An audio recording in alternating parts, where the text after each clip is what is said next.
नमस्कार।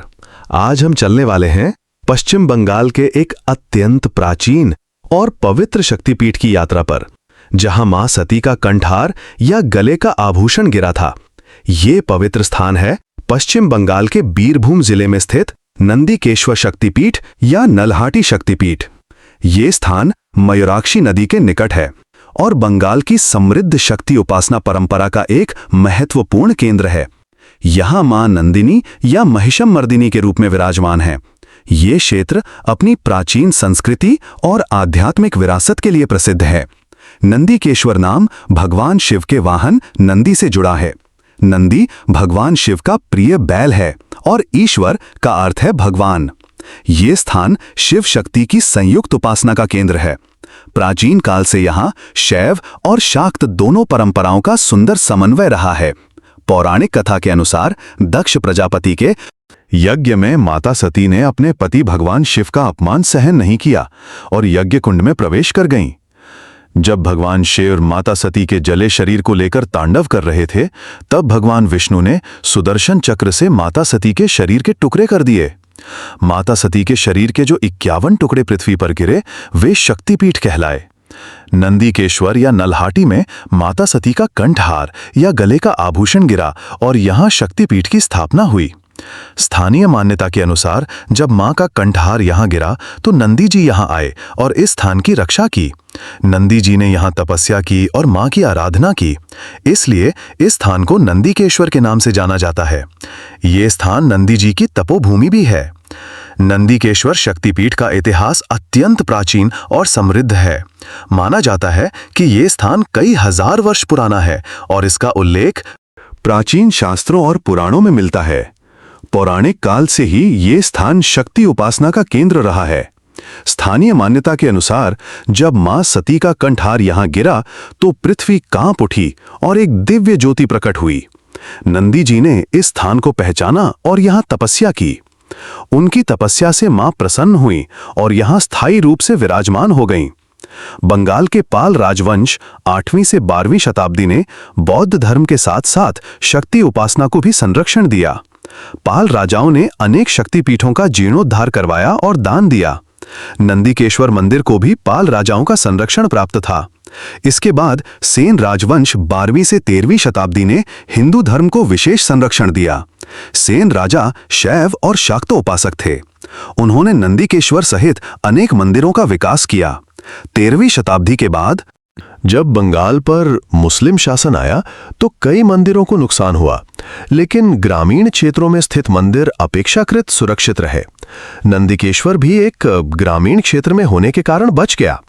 स्थानीय भक्तों ने अत्यंत साहस और समर्पण से मंदिर की रक्षा की। वे गुप्त रूप से पूजा करते रहे और परंपरा को जीवित रखा। 17वीं और 18वीं शताब्दी में बंगाल में स्थानीय जमींदारों का प्रभाव बढ़ा। इन जमींदारों ने हिंदू धर्म और संस्कृति को संरक्षण किया। बीरभूम क्षेत्र के जमींदारों ने नंदीकेश्वर मंदिर का जीर्णोद्धार करवाया। पुराना मंदिर जीर्ण शीर्ण हो गया था। जमींदारों ने नया मंदिर बनवाया। ये मंदिर बंगाली वास्तुकला शैली का उत्कृष्ट उदाहरण है। मंदिर की वर्तमान संरचना 18वीं और 19वीं शताब्दी की है। मंदिर लाल ईंटों से बना है, जो बंगाल की विशेषता है। बंगाल में लाल मिट्टी बहुत है और उससे बनी ईंटें बहुत मजबूत होती हैं। मंदिर की वास्तुकला सरल लेकिन सुंदर है। बंगाली मंदिरों की विशेषता है कि वे बड़े भव्य न होकर सरल और भक्तिपूर्ण होते हैं। मंदिर का शिखर पिरामिड आकार का है, जो बंगाली शैली की पहचान है। मंदिर की दीवारों पर टेराकोटा की नक्काशी है, जो अत्यंत सुंदर है। इन नक्काशियों में देवी देवताओं की मूर्तियां, फूल पत्तियों के डिजाइन और धार्मिक कथाओं के दृश्य हैं।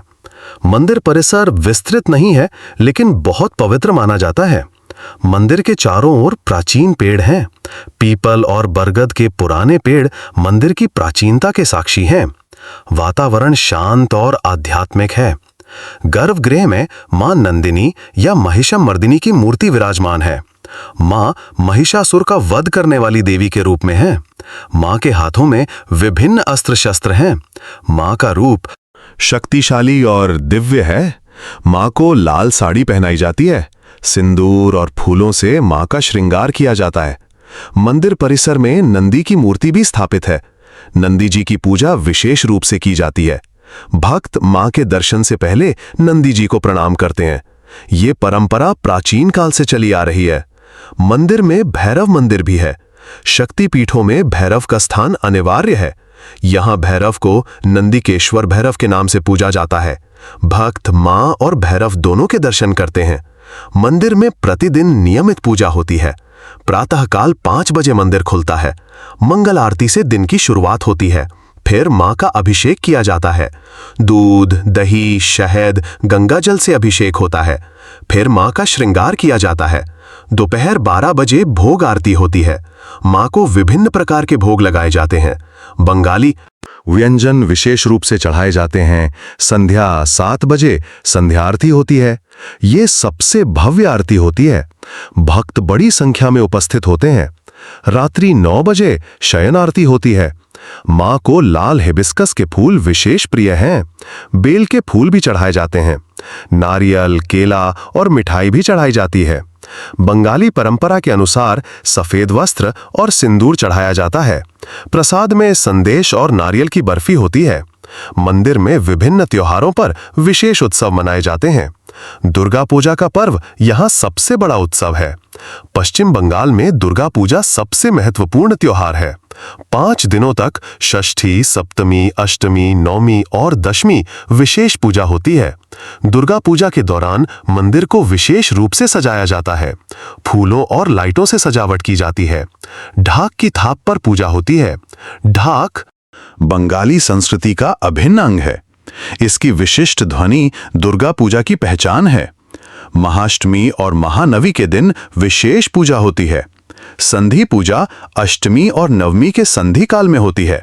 ये सबसे महत्वपूर्ण पूजा मानी जाती है। कुमारी पूजा भी की जाती है। छोटी कन्याओं को मां का रूप मानकर पूजा जाता है। दशमी के दिन विसर्जन होता है। ये भावुक क्षण होता है। भक्त मां को विदा करते हैं और अगले वर्ष फिर आने का निमंत्रण देते हैं। आस्चे बोछोर आबार होबे, अगले साल फिर होगा का नारा लगाया जाता है। काली पूजा भी यहाँ विशेष रूप से मनाई जाती है। दीपावली की रात को काली पूजा होती है। बंगाल में ये परंपरा बहुत पुरानी है। मां काली को विशेष तांत्रिक पूजा की जाती है। रात भर पूजा अर्चना होती है।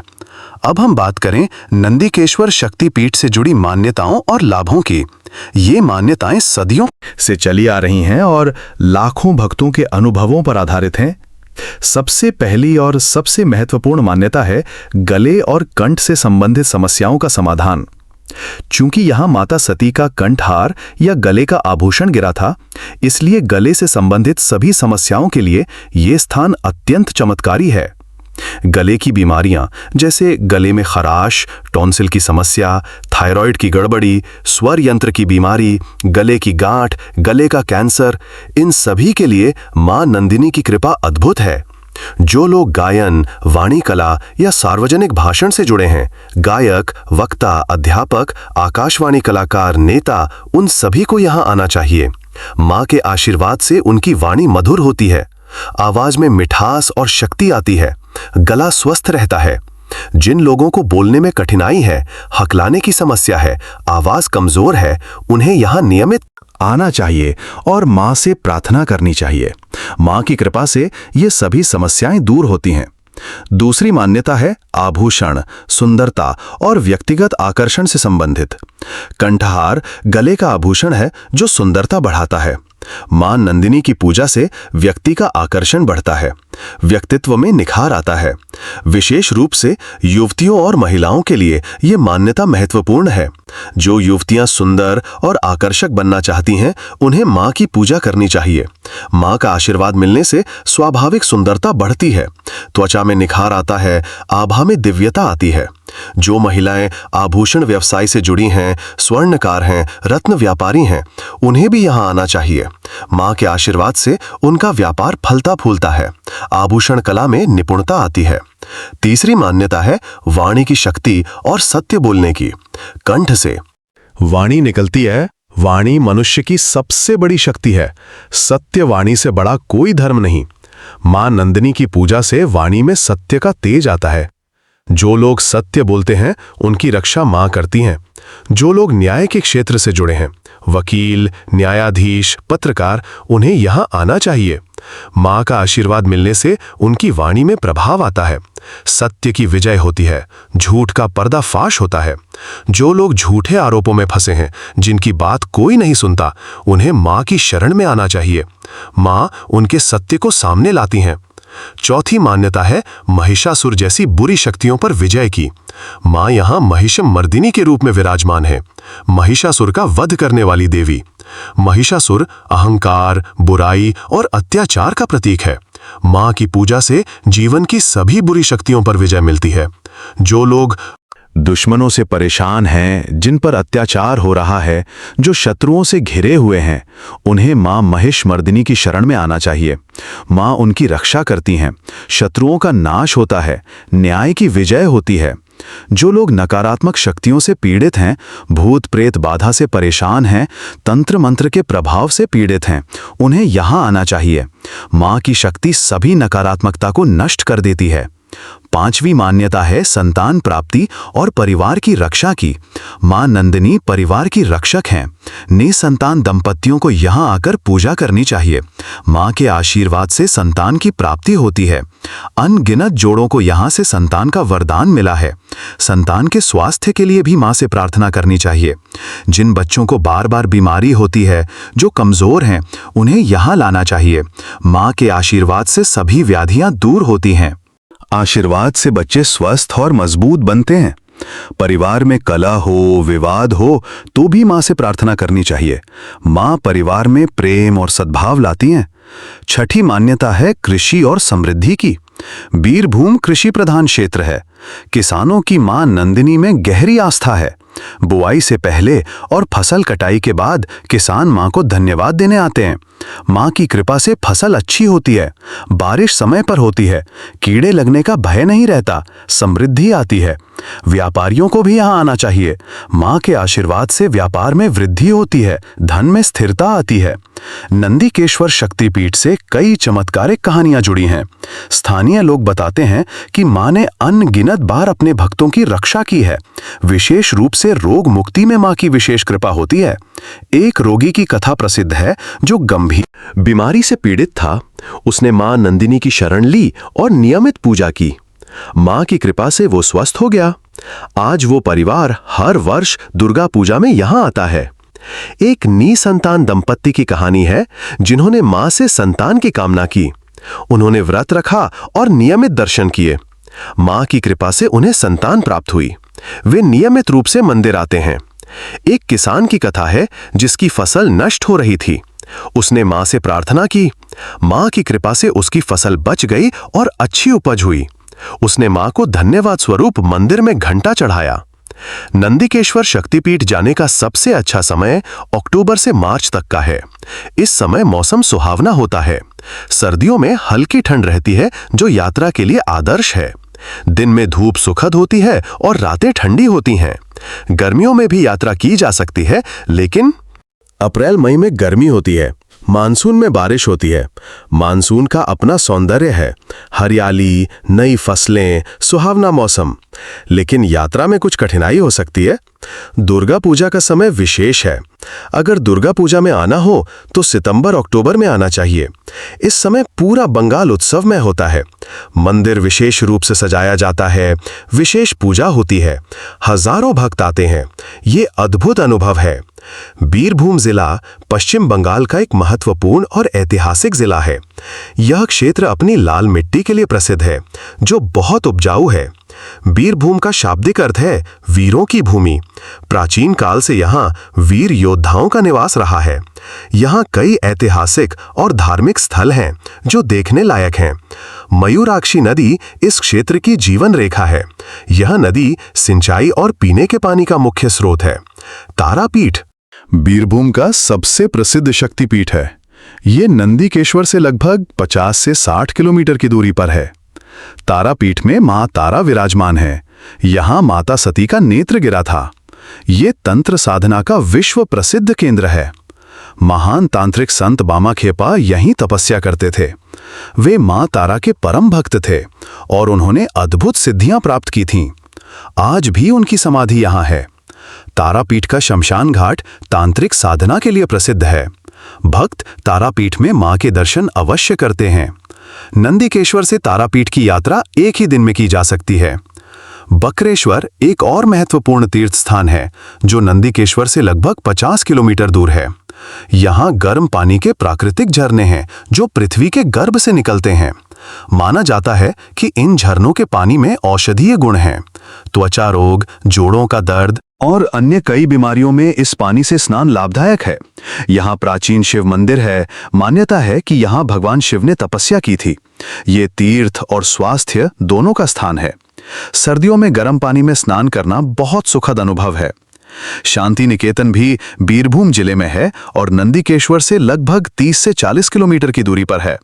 महान कवि और नोबेल पुरस्कार विजेता रविंद्रनाथ टैगोर ने यहाँ विश्व भारती विश्वविद्यालय की स्थापना की थी। शांति निकेतन का अर्थ है शांति का निवास। ये शिक्षा, कला, संगीत और साहित्य का अद्भुत केंद्र है। यहाँ की शिक्षा पद्धति अनूठी है। प्रकृति के बीच पेड़ों के नीचे शिक्षा दी जाती है। रविंद्रनाथ टैगोर का आवास, संग्रहालय, पुस्तकालय देखने लायक है। यहाँ का प्राकृतिक सौंदर्य बहुत मनमोहक है। शांति निकेतन में बनी हस्तकला की वस्तुएं, बाटिक के कपड़े, चमड़े के सामान, टेराकोटा के बर्तन बहुत सुंदर हैं। भक्त नंदिकेश्वर की यात्रा के साथ शांति निकेतन भी देखते हैं। नंदिकेश्वर या नल्हाटी पहुंचने के लिए सबसे पहले बोलपुर या रामपुर हाट आना होता है। बोलपुर पश्चिम बंगाल का एक रेलवे जंक्शन है। कोलकाता, दिल्ली और अन्य शहरों से ट्रेनें हैं। कोलकाता से बोलपुर लगभग 160 किलोमीटर दूर है। कोलकाता निकटतम हवाई अड्डा है। नेताजी सुभाष चंद्र बोस अंतर्राष्ट्रीय हवाई अड्डा से बोलपुर या रामपुर हाट के लिए ट्रेन या टैक्सी की सुविधा है। बोलपुर से नंदिकेश्वर लगभग 30-40 किलोमीटर दूर है। स्थानीय बस या टैक्सी से वहां पहुंचा जा सकता है। सड़क मार्ग से भी नल्हाटी जाया जा सकता है। राष्ट्रीय राजमार्ग से कोलकाता, आसनसोल और अन्य शहरों से बस सेवा उपलब्ध है। पश्चिम बंगाल परिवहन की बसें नियमित चलती हैं। नल्हाटी में ठहरने के लिए कुछ छोटे लॉज और गेस्ट हाउस हैं। मंदिर के पास धर्मशाला भी है जो बहुत कम शुल्क पर कमरे देती हैं। कुछ कमरे निःशुल्क भी उपलब्ध हैं। धर्मशाला में बुनियादी सुविधाएं हैं, साफ बिस्तर, पीने का पानी, शौचालय। अधिक सुविधाओं के लिए बोलपुर या रामपुर हाट में रुका जा सकता है। वहां बेहतर होटल उपलब्ध हैं जिनमें सभी आधुनिक सुविधाएं हैं। बोलपुर में शांति निकेतन के कारण अच्छे रिजॉर्ट भी हैं। रामपुर हाट में व्यावसायिक होटल मिलते हैं। दोनों शहरों से नल्हाटी आना सुविधाजनक है। बंगाली व्यंजन पूरे भारत में प्रसिद्ध हैं और अत्यंत स्वादिष्ट होते हैं। बंगाल का भोजन मछली और चावल पर आधारित है। बंगाल की नदियां और तालाब अनगिनत प्रकार की मछलियां देते हैं। मछली बंगाली भोजन का प्रमुख अंग है। हालांकि शाकाहारी व्यंजन भी बहुत समृद्ध हैं। डालना दाल और सब्जी का मिश्रण है। माछिर झोल मछली की झोल वाली करी है जो बहुत लोकप्रिय है। शाकाहारी भोजन में आलू पोस्तो, आलू और खसखस का व्यंजन बहुत स्वादिष्ट है। छोलार दाल चने की दाल मीठे स्वाद की होती है। फूलकोपी डालना फूल गोभी की सब्जी भी बहुत अच्छी बनती है। मिठाइयों में बंगाल सबसे आगे है। रसगुल्ला छेने से बनी सफेद मिठाई जो चाशनी में होती है बंगाल की पहचान है। संदेश छेने की विभिन्न प्रकार की मिठाई जो बहुत हल्की और स्वादिष्ट होती है। चमचम लाल या सफेद रंग की लंबी मिठाई। मिही दाना छोटे छोटे दानों वाली मिठाई। राजभोग बड़े आकार का रसगुल्ला जिसके अंदर केसर और पिस्ता होता है। काला जाम काले रंग का गुलाब जामुन। बीरभूम की विशेष मिठाई सितभोग बहुत प्रसिद्ध और स्वादिष्ट है। ये केसरिया रंग की मिठाई है जो बहुत मीठी और स्वादिष्ट होती है। मंदिर प्रशासन स्थानीय ट्रस्ट द्वारा किया जाता है। ट्रस्ट के सदस्य गांव के सम्मानित व्यक्ति हैं जो मंदिर की देखभाल बड़ी निष्ठा से करते हैं। भक्तों की सुविधा के लिए बुनियादी व्यवस्थाएं हैं। पीने का साफ पानी उपलब्ध है। शौचालय की सुविधा है। मंदिर परिसर की सफाई का विशेष ध्यान रखा जाता है। मंदिर का वातावरण अत्यंत शांत और पवित्र है। यहाँ आकर मन को बहुत शांति मिलती है। शहरी जीवन की भागदौड़ से दूर ये स्थान आध्यात्मिक सुकून देता है। मां नंदिनी की जय, नंदिकेश्वर की जय, जय महिषमर्दिनी, बोलो मां नंदिनी की जय। धन्यवाद इस वीडियो को देखने के लिए। हम सिडनी ऑस्ट्रेलिया में मां काली का मंदिर बना रहे हैं। ये सिर्फ एक इमारत नहीं, बल्कि मां की शक्ति और भक्ति का जागृत केंद्र होगा। अगर आप भी इस दिव्य प्रयास का हिस्सा बनना चाहते हैं तो कृपया हमारी वेबसाइट पर जाएं और अपना सहयोग दें। आपका छोटा सा योगदान मां आद्या काली के इस पवित्र मिशन को साकार करने में मदद करेगा। जय मां काली।